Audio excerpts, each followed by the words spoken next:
تفسیر القرآن آج کا سبق سورۃ الشعراء آیت نمبر 192 سے 197 تک۔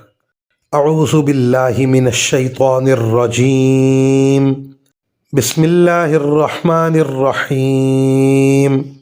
وَإِنَّهُ لَتَنزِيلُ رَبِّ الْعَالَمِينَ نَزَلَ بِهِ الرُّوحُ الْأَمِينُ عَلَىٰ قَلْبِكَ لِتَكُونَ مِنَ الْمُنذِرِينَ بِلِسَانٍ عَرَبِيٍّ مُّبِينٍ وَإِنَّهُ لَفِي زُبُرِ الْأَوَّلِينَ أَوَلَمْ يَكُنْ لَهُمْ آيَةً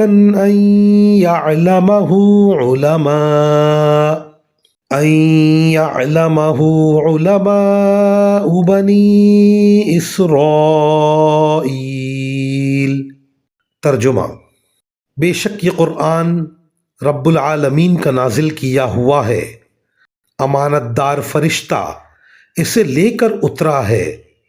اے پیغمبر، تمہارے قلب پر اترا ہے تاکہ تم ان پیغمبروں میں شامل ہو جاؤ جو لوگوں کو خبردار کرتے ہیں۔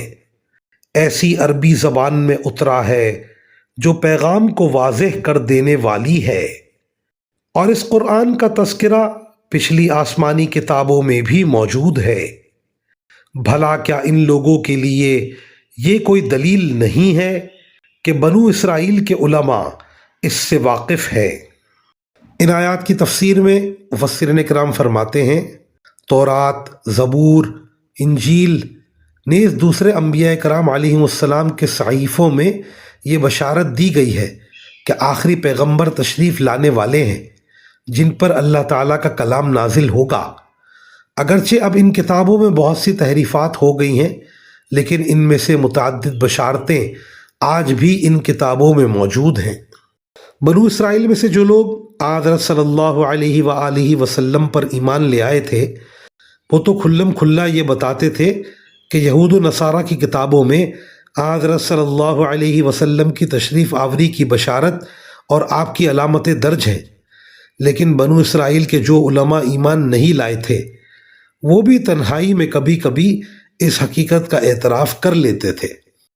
وآخر دعوانا ان الحمد للہ رب العالمین۔